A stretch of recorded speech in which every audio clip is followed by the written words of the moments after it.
Bonjour, bonsoir. Bonjour, bonsoir, selon le moment où vous regardez la vidéo. Voilà, c'est le Diogo. Voilà, il faut vous habituer, ce sera des débriefs de matchs souvent ou de l'actualité. Donc voilà, là, il y avait France, il y avait Hongrie-France. Donc voilà, on va en débattre avec BL Football qui est là aussi, qui sera là pour m'appuyer. Donc voilà. Donc, il y avait il y avait Hongrie-France. C'était un match où moi, personnellement, j'avais pas mal d'attentes parce que contre l'Allemagne, c'est vrai que la France n'avait pas forcément proposé un jeu alléchant, mais je trouvais ça normal par rapport au fait que tu joues contre l'Allemagne. C'est un gros match de compétition. Il faut être avant tout solide défensivement. Et c'est l'ADN de l'équipe de France dans ce genre de match. Donc, ça ne me dérangeait pas. Mais là, dans un match contre la Hongrie, j'attendais quand même un peu plus de maîtrise, un peu plus de liant dans le jeu. Et j'ai envie de dire, on a vu tout le contraire, hein. Donc, je sais pas si toi, Belle Football, si tu es à peu près de cet avis-là. Totalement de ça. Dans mon avis, en fait, moi, j'ai été vraiment déçu de la France dans le sens où, quand j'ai regardé le match contre le Portugal de la Hongrie, j'ai trouvé une équipe intéressante de la Hongrie qui était combative et tout.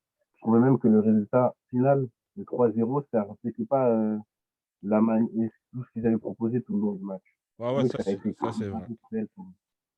Et maintenant, on voit bien qu'il y a une équipe de France qui a pris son adversaire de haut et qui n'a même pas regardé attentivement le match de la Hongrie qui s'attendait sur le score final. Parce qu'ils ont été d'une suffisance, d'un manque de motivation, une manière de prendre l'adversaire de haut. Et ça, Bah, faut jamais faire ça dans le moi, football. je suis d'accord avec toi et peut-être ça pourrait être même au niveau même du staff parce que je regardais l'équipe, je crois, hier. On t'expliquait qu'ils n'avaient pas mis de mise, genre, je crois qu'ils appellent ça mise en place, hein, voilà, les dernières mises en place avant le match, ils n'ont pas fait de mise en place. Donc pour eux, ils ont dit on va jouer sur le même système. On dirait, comme tu dis, ils n'ont pas étudié l'adversaire. Et comme tu dis, parce que Hongrie contre la Portugal, peut-être les gens ils ont vu 3-0, mais pour ceux qui ont gardé le match, comme tu dis, Hongrie avait fait plus d'une heure en proposant quelque chose d'intéressant, comme tu as dit, combatif. Et puis voilà, donc c'est vrai qu'on dirait, Ils auront même ouvert le score contre le Portugal si ce n'est pas hors jeu voilà. Donc, malheureux. ouais, pour rester dans le match de la France, moi je trouve que, ouais, tu as tout dit. Je pense qu'ils ont pas préparé le match. Et même au niveau des joueurs, dans le body language, c'était assez suffisant. Des passes molles, genre beaucoup de suffisance. Genre, par exemple, Rabiot, pas, voilà, déjà, lui, c'est son défaut. Mais là, il en a abusé parce que surtout toute l'équipe était pareille. Et voilà, ouais, moi, franchement, je suis déçu parce que moi, j'attendais ce match-là vraiment pour montrer, pour que la France montre que voilà, elle peut proposer du jeu. En plus, il y a des joueurs, il y a Pogba, il y a Kanté, il y a Griezmann, il y a Benzema, il y a Mbappé, voilà, mais ils ont rien proposé. Ils sont fait piéger par la Hongrie, hein, clairement. La Hongrie, ils sont arrivés avec une grosse intensité. Ils ont joué aussi avec l'appui des supporters. Et ils ont su jouer les coups à fond. Et même, je pense qu'ils ont manqué de maladresse parce que peut-être il y a certaines actions ils auraient pu encore les concrétiser. Donc, c'est ça. C'est ça, c'est ça. En plus, en plus là, ils saisissent pas l'opportunité de prendre 3 points. C'est-à-dire que là, ils redistribuent toutes les cartes si jamais l'Allemagne gagne. En fait, Si là, jamais le score parfait pour la France, c'est match nul, hein. C'est match nul, je pense, parce que pour ça le peut faire Portugal-Allemagne, 4-4. Ouais, bah, à moins, exactement. soit Portugal il gagne, soit match nul. Parce que peut-être 6, ça peut-être, voilà, Allemagne 0, voilà. Et peut-être Portugal, il joue petit bras, mais bon.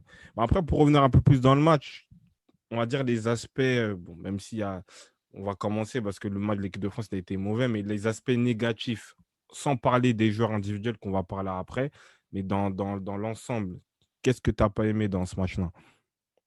La manière de combiner les attaquants.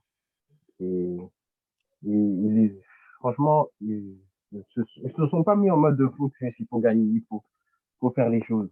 Ils ont joué à la baballe, les attaquants. Et les milieux de terrain, ils ont manqué d'intensité. Bah, en Et fait, ce n'est qu'en moi, je suis d'accord avec toi. Et moi, il y a un point qui commence à me déranger, c'est qu'en fait, il y a un trop grand respect entre Mbappé et Benzema. C'est-à-dire que des fois, Benzema a des situations en club où largement il prend sa chance et vice-versa pour Mbappé. Donc, ça veut dire qu'il y a tu vois, il se bride en fait à force de vouloir trop se faire la passe, tu vois.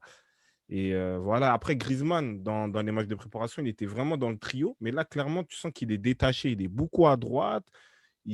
Alors que dans les matchs de préparation, surtout le premier, vraiment les trois, ça combinait vraiment ensemble. Mais là, je sais pas, on dirait que c'est compétition et d'un coup, ils ont perdu un peu la base qu'ils avaient entamée dans les matchs de préparation dans l'ensemble. Moi, je suis d'accord. Après, moi, je pense que pour te compléter, moi, je pense que le milieu de terrain, ça aussi, c'était un secteur décevant parce que c'est le point fort de l'équipe de France. Et la preuve contre l'Allemagne, là, le milieu de terrain, il était KO. Rabiot, il est retombé dans ses travers de. Il n'a rien proposé. Aucun jeu vers l'avant, que des passes latérales, en plus assez molles. Il n'a rien proposé. Pogba, il a créé, mais je ne sais pas s'il était peut-être un peu fatigué, il a manqué de lucidité, mais tu sentais qu'il pouvait faire la différence. Et Kanté, je pense qu'il est cramé. Je pense que ça, c'était un match. OK, contre l'Allemagne, il a fait son match. Il revient quand même de la Ligue des Champions, tout ça. Deschamps aurait dû être intelligent, je pense qu'il aurait dû mettre Tolisso.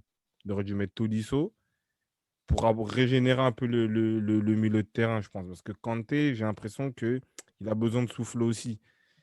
Et voilà. Moi, je pense que milieu de terrain. Après, je sais pas si tu as envie de parler aussi de la défense ou compléter un peu mes propos par rapport au milieu La de terrain. défense, après, manque de concentration sur le but. Varane, il doit mettre plus d'impact. Et Pavard, il doit montrer plus que ça. Ouais, par rapport, Donc, lui, je pense qu'on en d'avoir parle. C'est le joueur, un c'est l'un parle des joueurs qu'on va parler de voilà. individuellement. Ouais. Ouais, Et c'est vrai voilà, qu'il y avait Varane un peu des. trop suffisant. Et Pavard, ça vient de son côté, il n'a pas le droit. Ouais, ouais, comme je dis, Pavard, nous, on l'isole parce qu'on va en parler, je pense, on va en parler après. Mais ouais, comme tu dis, dans l'ensemble, ça a manqué ouais, des fois des erreurs de placement, manque d'agressivité sur certains duels. Donc, voilà, quoi, c'est ça, c'est assez dommage dans un match comme l'Euro, de voir un peu ses largesses. Après aussi, Lucas Digne, je pense qu'il n'est pas au niveau. Et ça que moi, je disais dans la formulation enfin, dans l'élaboration de la liste, c'est bien d'avoir un remplaçant, on va dire, gentil, qui est content d'être sur le banc. Mais si il y a un problème au niveau du titulaire, bah, tu te retrouves avec Digne. Et là, c'est pas intéressant. Et là, tu dis que peut-être un Théo Hernandez, dans ce genre de match-là, il aurait été plus intéressant. Mais bon, c'était le choix de Deschamps de créer un équilibre. Mais voilà, quoi, des trouves assez décevants. Après, Très décevant. ouais, ouais, très décevant. Il a que Parce des que son passes en niveau à arrière. Everton, il est bon. Mais Ouais. son niveau, là, en Après, équipe de France, c'est un peu Entre difficile. Everton et le niveau international, je pense qu'il y a pas mal de marches Exactement. mais au-dessus. Mais bon, voilà. Non, mais pour moi, je pense pour conclure sur cette analyse, moi, je pense qu'on est clair, très décevant. On attend